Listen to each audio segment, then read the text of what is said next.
encargado por la Intendencia Metropolitana a la consultora de estudio público, reveló que el 82% de los usuarios de bicicletas y otros ciclos, como los scooters o patines, siente inseguridad circulando por las calles de Santiago. Recordemos que durante el 2020, 88 ciclistas murieron atropellados en nuestro país. ¿Cuáles son los riesgos que corren las personas que se movilizan en estos transportes? Bueno, para hacer un análisis de la convivencia vial en la ciudad, nos acompaña Andrés Santelices, académico del Diplomado en Seguridad Vial de la Universidad Mayor y fundador de la ONG Educleta. ¿Qué tal? ¿Cómo estás? Buenos días. Hola, muy buen día, Gustavo. Muchas gracias por la invitación. Gracias a hablar ti. de este interesante tema. Sin duda. Andrés, a ver, con una cifra preocupante que entrega este estudio, de acuerdo a lo que comentaba anteriormente, teniendo en cuenta además que el mismo estudio establece que hay un mayor uso de la bicicleta, de distintas maneras, como deporte, como paseo, pero también como medio de transporte para el trabajo, por ejemplo. Claro, porque esta es una realidad que ya se viene dando hace bastante tiempo, ya no solamente producto de la pandemia se empezó a usar la bicicleta como un modo de transporte, sino que es una respuesta de los ciudadanos a poder movilizarse de una forma mucho más sustentable, segura incluso. Y lamentablemente esta demanda de espacios para los ciclistas no conversa con la oferta que ofrecen las autoridades de turno para poder tener un trayecto mucho más cómodo, pero por cierto más seguro. Y creo que ahí el mensaje que tenemos que entregar a la ciudadanía es que las ciclovías no debiesen por qué cambiar según la comuna en la cual se encuentren. Debería tener todas el mismo estándar y funcionar de la misma manera. O sea, yo no he visto, por ejemplo, que los autos tengan vías diferentes estándares si cambia uno de comuna. Entonces, esa misma lógica debería operar para otro vehículo como es la bicicleta. Andrés, dentro de todos estos problemas también, a propósito de este estudio, está la convivencia vial. Por ejemplo, dentro de las estadísticas, la pregunta: ¿cree usted, como automovilista, que en general los ciclistas o usuarios de ciclos son respetuosos de las normas del tránsito? Y un 84% dice que no. La pregunta: como ciclista o usuario de ciclos, ¿cree usted que en general los automovilistas son respetuosos de las normas del tránsito? 83% dice que no. Y como peatón, ¿cree usted en general los ciclistas o usuarios de ciclos son respetuosos de las normas del tránsito? Y un 82% dice que no. Claramente hay un grave problema ahí en la convivencia vial, ¿no?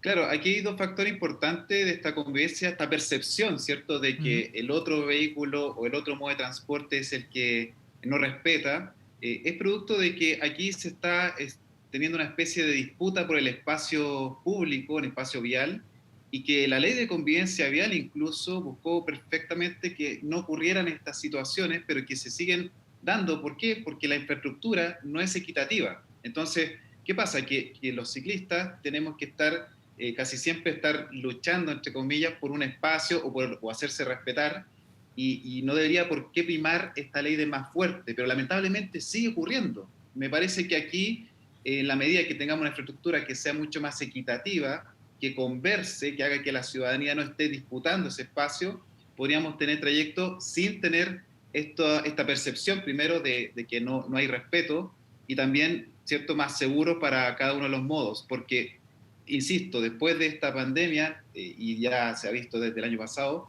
se ha visto que el incremento del uso de la bicicleta está generando algunos inconvenientes, pero no porque no tengan el acceso que no merecen, sino porque hay una percepción de que los autos se creen los dueños en algunos casos de los espacios, y no es así. Yo no estoy hablando por todo el automovilista, no quiero satanizar a los automovilistas, pero sí hay algunos que creen que por qué se les da un espacio a los ciclistas si las calles son para los autos. Entonces, esa concepción del espacio vial es errada, y eso se combate directamente con educación, desde la primera infancia hasta, por cierto, los adultos, que son los que generan siniestros viales. Es que debería primar infraestructura y educación para poder tener una mejor convivencia en el espacio vial. Sin duda que son dos puntos muy relevantes, muy interesantes lo que tú señalas: infraestructura, estructura y también la educación. Y en ese punto, ¿cómo mejorar? En los colegios, no sé, ¿cuáles finalmente es la solución para este tema? Yo me considero dentro de los tres. Utilizo mi auto, utilizo y cada vez más la bicicleta y scooter incluso, y como peatón salgo a trotar, a correr habitualmente por sectores más bien céntricos. Y verdad que dentro de los tres medios uno genera algún tipo de inconveniente y problema, ¿no? Entonces que uno dice, bueno, acá hay un tema de educación entonces. Por supuesto que sí. De hecho, Gustavo, tú que manejas mucho el tema del deporte, tú sabes que las condiciones para que un ciclista deportivo entrene en la ciudad es casi imposible, porque es Exacto. un riesgo que se asume que es demasiado. Entonces, esta educación tiene que primar esta concepción de que yo respeto, yo tengo una mejor convivencia y valido los distintos modos de transporte, independiente de si yo lo hago en bicicleta, en auto, peatón, usuario de transporte público. Entonces, aquí el llamado es que la educación tiene que primar, pero no siempre entregarle esta herramienta solamente a los niños. Nos enfocamos mucho en los niños, que eso está bien, ¿Ya? pero tiene que ir acompañado también de que hay que reforzar una especie de educación continua a los adultos para que ellos se logren concientizar y sensibilizar respecto al riesgo el que ponen principalmente los vehículos motorizados a los ciclistas, porque sí vemos conductas que son temerarias por parte de los ciclistas, pero son las menores y no son los que provocan las muertes, son principalmente los vehículos motorizados y a ellos hay que reforzar. Y esto es importante que también el mundo público, pero también privado, dentro de sus trabajadores puedan, por cierto, entregar este mensaje de una forma constante. La educación vial tiene que ser a todo nivel y tiene que tener un especial refuerzo en quienes trabajan y se trasladan a diario, en forma presencial, por cierto, hasta su lugar de trabajo. Tienen que hacerlo de una forma que no dejen huella, por así decirlo, y tener una mejor experiencia a partir del respeto y la convivencia. Y de acuerdo a tu experiencia, ¿eso se hace muy poco o derechamente no se ha hecho? Mira, en Educleta hemos tenido la oportunidad de trabajar con Mutual de Seguridad, donde hemos llegado a distintas empresas durante años, ya 4 años de funcionamiento, y la verdad es que uno nunca se deja de sorprender de la nula o muy poca educación vial y que hay en algunos trabajadores, en algunos trabajos. Y pasa eso que uno se pregunta y dice, pero ¿cómo si tuvieron alguna licencia de conducir vehículos motorizados, por qué hay tanto desconocimiento? Claro. ¿Por qué estamos en un sentido de refrescar un poco los conocimientos cuando esto debería haber sido pan de cada día, de que yo tengo que instruirme, tengo que actualizarme? Habían personas que hasta el día de hoy desconocen la ley de convivencia vial, desconocen que la distancia mínima entre un motorizado y una bicicleta es de 1,5 metros, y eso debería ser como un deber ciudadano. O sea, yo tengo que informarme, tengo que saber que las leyes ya cambiaron desde el año 2018. Entonces, Algo ese básico, un tipo de desde, ¿no? educación. ¿Cómo, perdón? Algo básico finalmente dentro de las normas del tránsito, un desde, ¿no? Podríamos decir. Claro, es que mucha gente se lo toma de esta manera, Gustavo. Dice, a mí nunca me ha pasado. Yo nunca he tenido, y ellos le llaman de mala forma, accidente, que en realidad es un siniestro vial.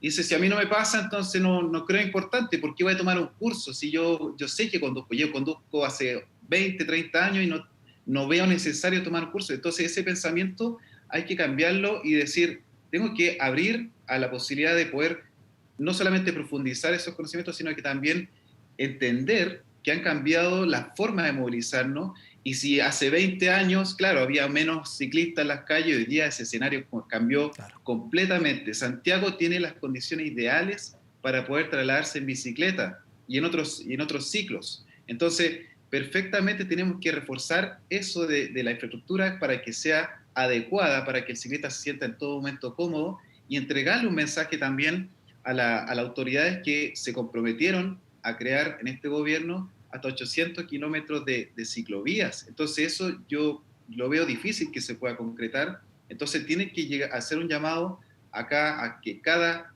comuna, cada región pueda ampliar su plan de movilidad para tener movilidad total con la movilidad activa, no solamente de ciclistas, sino que también estos modos activos como en la caminata en el caso de los peatones.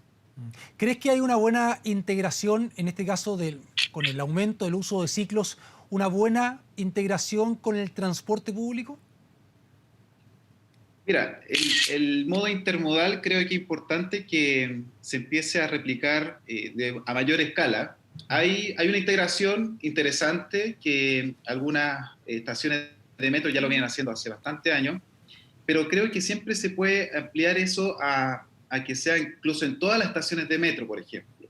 En el tren de Rancagua, por ejemplo, hay una apertura de decir, tenemos que crear una estación que sea intermodal y que permita esta conversación o multimodo, ¿cierto?, de bicicleta, después poder subirnos a un tren y después subirnos a un auto, quizá, no sé, eso puede ser perfectamente posible, pero aquí lo que tiene que entender es que la política pública debe aspirar a tener una intermodalidad total para que todos los ciudadanos, independientes de la comuna, puedan acceder a ella. Reduce bastante los tiempos, hace que los siniestros viales se reduzcan, los riesgos, porque esta multimodalidad o intermodalidad permite que tú puedas tener trayectos incluso más cortos, pero más cómodos también. Por más que sean cambios digamos, de modo, aún así permite que sea mucho más eficiente el modo en que nos trasladamos por la ciudad.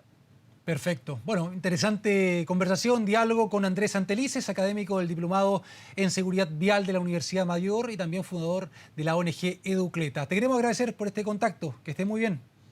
Muchas gracias, que esté muy bien, saludos. Gracias. 10 de la mañana.